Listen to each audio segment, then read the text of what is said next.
Centre-ville de Saint-Denis. Carré cathédrale, un soir de semaine. Ici, pas de souris, des chats et des hommes.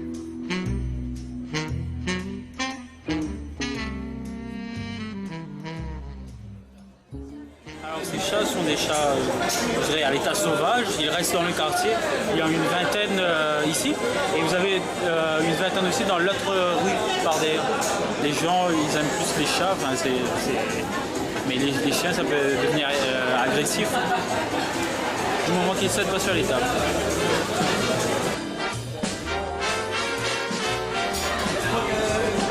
Au piège de vouloir leur donner à manger parce qu'ils sont mignons, surtout ces petits chats-là. Dans les rempouzous, là, quand ça descend, là, vous avez des gens qui nourrissent les chats et vous avez des troupeaux d'une trentaine de chats. Même maintenant. Ouais, même maintenant. Même en plein jour, ils sont partout. Il suffit juste de bien ouvrir l'œil.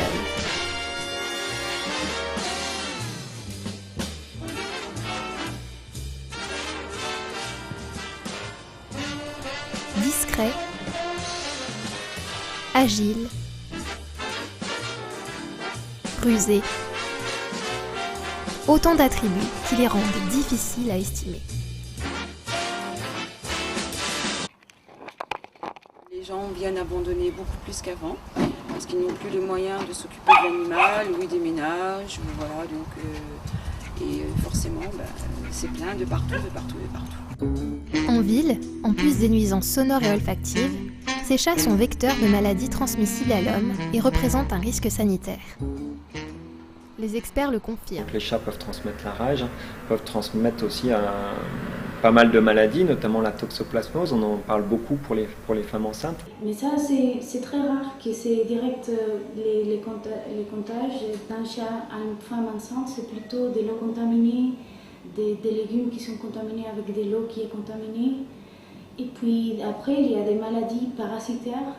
Et les parasitaires, c'est les vers qui sont les chats, dans l'intestin et tout. Si on avale les œufs qui sont dans les selles, nous on peut attraper les vers aussi. La SPA, qui est déjà au-dessus de ses capacités d'accueil, ne peut plus récupérer d'animaux.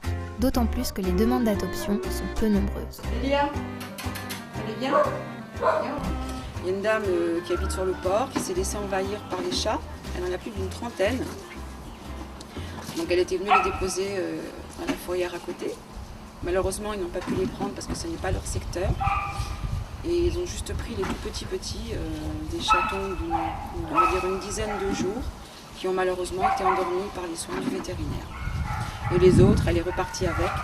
Donc je ne sais absolument pas du tout ce qu'elle en aurait fait. À chaque commune, sa fourrière. Au port, c'est celle du TCO qui est en charge des animaux errants. Une fourrière qui est actuellement en travaux. Aujourd'hui, on a une fourrière qui est, on va dire, sous-dimensionnée par rapport aux besoins de terrain d'animaux errants et qui est vétuste et qui est aussi non conforme par rapport à certains points de la réglementation. La fourrière continue à fonctionner parce qu'on a une obligation de capture et de mise en fourrière qui est réglementaire, c'est le code rural qui impose ça. Donc elle continue à fonctionner. Au port, cette dame n'est pas un cas isolé. Céline, 70 ans, a pris un chat il y a quelques années pour chasser les rats de chez elle. D'une femelle, elle a rapidement été dépassée.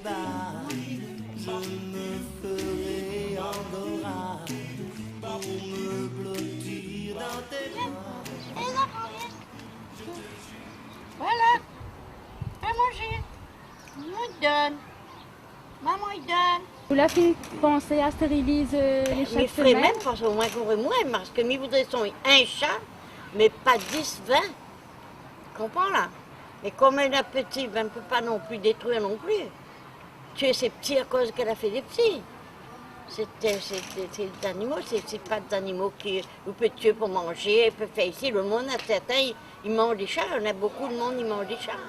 Mais moi, pas besoin de gagner ma malédiction. Cassud, Cyreste, Civis effectuent pourtant des campagnes de stérilisation. Seul le TCO a abandonné cette démarche depuis 2012. Le TCO, comme les autres intercommunalités, ont des budgets finis et qu'il est difficile de consacrer des sommes considérables à la stérilisation notamment, sachant qu'à côté de ça, on a une obligation malgré tout de capturer les animaux et de les mettre en fourrière et qu'il faut bien payer cette dépense-là. La CINOR, via son prestataire la SPA, fait campagne toute l'année. Dans la clinique vétérinaire de Sainte-Clotilde, cela concerne 60 matous par mois. La stérilisation des femelles est gratuite pour les personnes non imposables.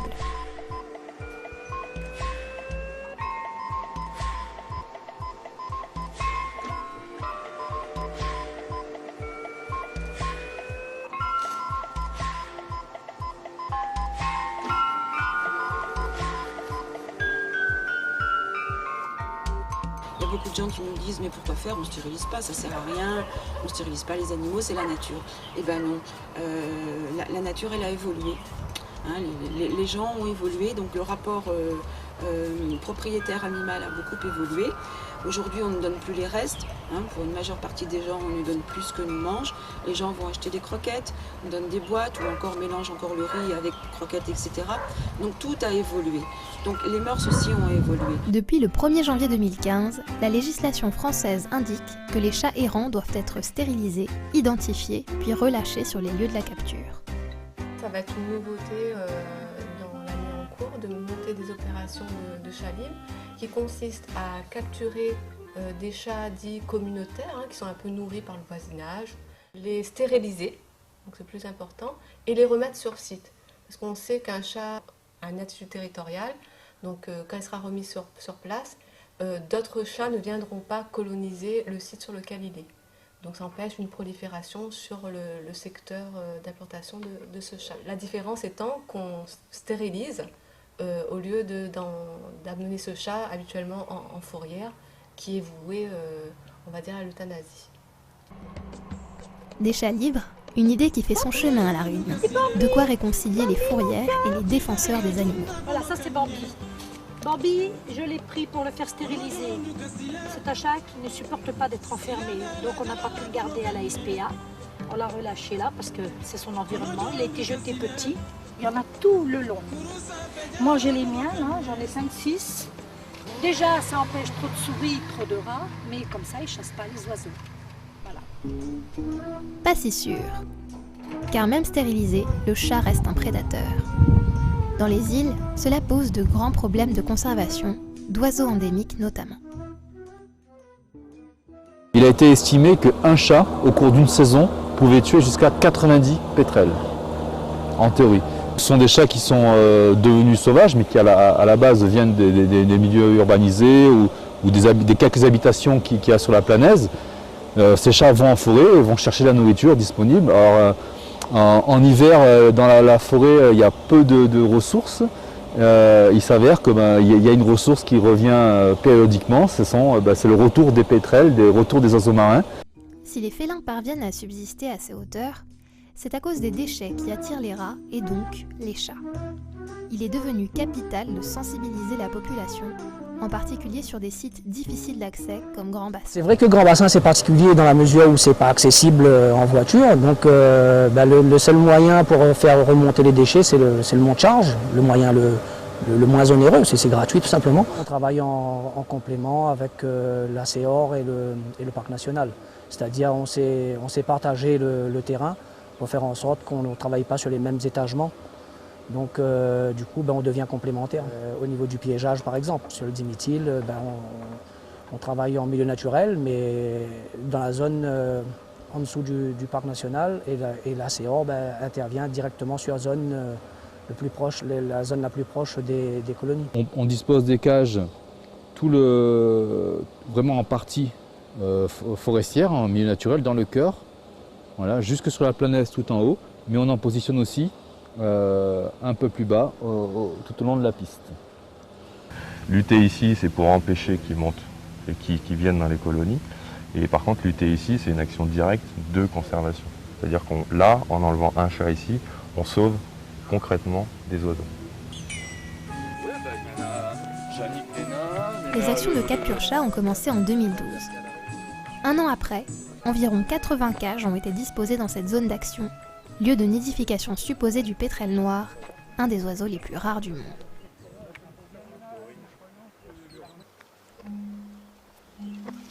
Un appât destiné aux rats est déposé à proximité du piège.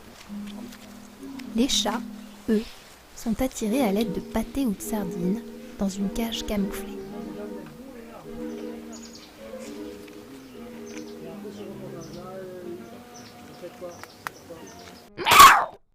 L'année dernière, on en a capturé une cinquantaine. Alors peut-être que ce n'est pas les 50 qui vont sur le colonie, mais il suffit d'avoir 3 ou 4 chats sur une colonie, multiplié par 90, ça fait un nombre important.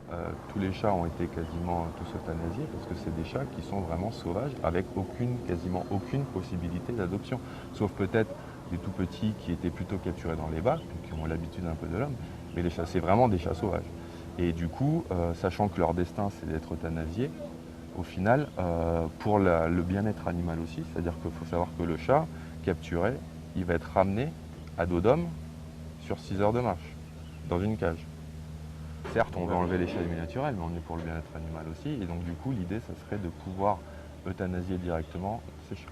Pour l'instant, il n'y a pas d'études qui ont été faites sur le nombre de chats vivant en forêt, ni même sur leurs habitudes, la taille de leur territoire, les distances qu'ils parcourent au cours d'une même journée. On ne sait pas. Ça, c'est un volet qu'il faudra approfondir, mieux étudier pour pouvoir optimiser les captures. C'est quelque chose qu'on va devoir développer de façon durable, donc de trouver la meilleure méthode pour limiter, donc on n'appelle plus ça de l'éradication mais du contrôle de prédateurs, c'est-à-dire limiter l'accès et la présence des prédateurs dans le milieu naturel, mais de façon durable.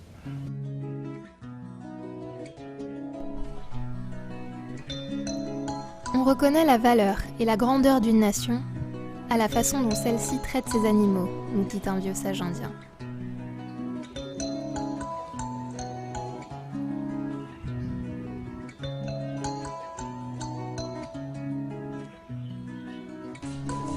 Alors, comment concilier enjeux de conservation auxquels est confrontée la Réunion et évolution de la législation en faveur du bien-être animal? Équilibrer un système perturbé par l'homme dans lequel le chat est la première menace de la biodiversité.